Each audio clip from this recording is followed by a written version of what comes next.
નમસ્કાર, હું રાજ.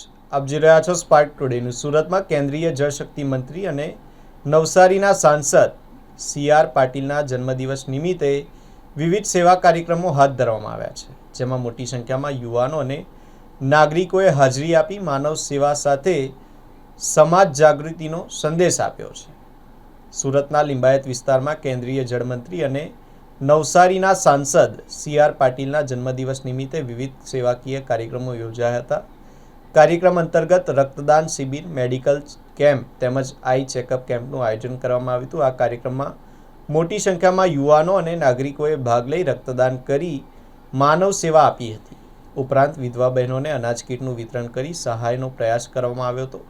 જરૂરિયાતમંદ દર્દીઓ માટે મોતિયાબિંદુના નિઃશુલ્ક ઓપરેશન માટે નોંધણી પણ શરૂ કરવામાં આવી હતી. આ સાથે જ યુવાનો માટે પ્રેરણાદાયક વ્યાખ્યાન સમારોહનું પણ આયોજન કરવામાં આવ્યું હતું, જેમાં વ્યાખ્યાનકાર દ્વારા યુવાનોને માતા પિતાના મહત્વ અને સકારાત્મક જીવન મૂલ્યો અંગે માર્ગદર્શન આપવામાં આવ્યું.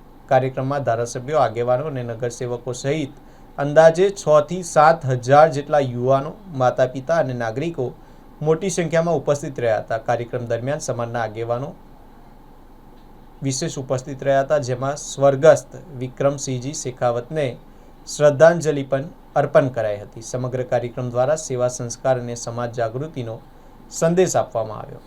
મારું નામ પરમેશ્વરભાઈ રાજપૂત છે. હું એક સામાજિક અગ્રણી છું. જીતેબ, આજે કઈ જગ્યાએ કેવા પ્રકારનો કાર્યક્રમ રાખવામાં આવ્યો છે ને એનો ઉદ્દેશ શું છે?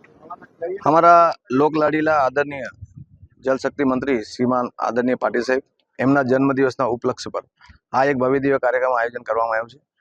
અમે અમારા આદરણીય જલશક્તિ મંત્રી શ્રીમાન પાટીલ સાહેબ એમના પ્રેરણાથી ઘણા બધા સેવાકીય કાર્ય અમે કરતા રહીએ છીએ અને અમારા લોકપ્રિય વિધાયિકા શ્રીમતી સંગીતાભાઈ પાટીલ એમના માર્ગદર્શનથી અમે ઘણા બધા સેવાકીય કાર્ય કરતા રહીએ છીએ. એમાંથી આ એક સેવાકીય કાર્ય છે. જેમ કે આપ જોઈ શકો છો, સવારે એક બ્લડ કેમ્પનું આયોજન હતું લિંબાયતમાં, સાંજે એક કીર્તનનું આયોજન હતું, એક મેડિકલ કેમ્પનું આયોજન હતું. તો ઘણા બધા કાર્ય છે. એમાંથી આ એક કાર્ય છે જે અમે એક સ્પષ્ટ વક્તા અહીંયા મહારાષ્ટ્રથી બોલાવવામાં આવ્યા છે, જે દીકરીઓને માતા પિતાનું મહત્વ શું હોય છે એ સમજણ આપણને કરાવશે. જેમાં આપણને દીકરીઓ માટે એક પ્રેરણાનું સ્થાન વસન અંકારે સર દ્વારા આપણને સ્થાન કઈ રીતે પ્રેરણા મળી શકે, આપણી દીકરીને જે રાઈટ ટ્રેક પર જવું જોઈએ એ કઈ રીતે માર્ગદર્શન મળી શકે એ આપણને સમજાવશે. કેમ કે મહારાષ્ટ્રમાં એ એમનો બહુ ક્રેઝ છે અને આપણે પણ એવું વિચાર્યું કે અહીંયા મહારાષ્ટ્રની પીપલ ઘણી બધી છે, તો આપણે એવું વિચાર્યું કે ભાઈ પરપ્રાંતીય પણ છે, તો આપણે હિન્દી અને મહારાષ્ટ્રની અંદર બે મરાઠી ભાષા અને હિન્દી ભાષામાં આપણે એમને વક્તવ્ય કરાવીએ. જે થોડા દિવસ પહેલા આપણે જોયું કે બે દીકરીઓ જે ડિંડોલીની ઘટના બની, તો એવું નહીં થવું જોઈએ. સોશિયલ મીડિયાના માધ્યમથી આ બધું થાય છે. એના કારણે આપણે ડિપ્રેશનમાં આવી જાય દીકરીઓ, મા બાપ પણ ડિપ્રેશનમાં આવી જતા હોય છે. તો જે નહીં થવું જોઈએ એ વસ્તુ માટે માર્ગદર્શન મમ્મી પપ્પાને મળવું જોઈએ, દીકરીને મળવું જોઈએ. તો આ એક જ માર્ગ છે જે એક પ્લેટફોર્મ પર દીકરીને અને મમ્મી પપ્પાને એ મળી શકે. કેમ કે એનું રીઝન છે વસંત અંકારે સરનું એક જ છે કે ભાઈ દીકરીને લાવો, દીકરાને લાવો અને મમ્મી પપ્પા ભેગા આવો, પેરેન્ટ્સ ભેગા આવો, તો એનું માતા પિતાનું મહત્વ શું છે એ સમજાઈ શકે. એનું રીઝન છે કેમ કે એ હું ક્યારે મળી શકે, મમ્મી પપ્પાની ખોટ હોય કે એને વાલ નહીં મળતો હોય કે ખોટા માર્ગ પર જતી હોય, તો એ ક્યારે ખબર પડે? એને લાઈવમાં વસંત અંકારે સરને આપણે જ્યારે સમજશું, જ્યારે સાંભળશું, ત્યારે આપણને સર ખબર પડશે. આ બહુ પ્રેરણા અને જોરદાર એમનો વક્તવ્ય છે અને માતા પિતાનું મહત્વ કઈ રીતે હોય છે બહુ સારી રીતે આપણને પ્રેરણાથી સમજાવશે.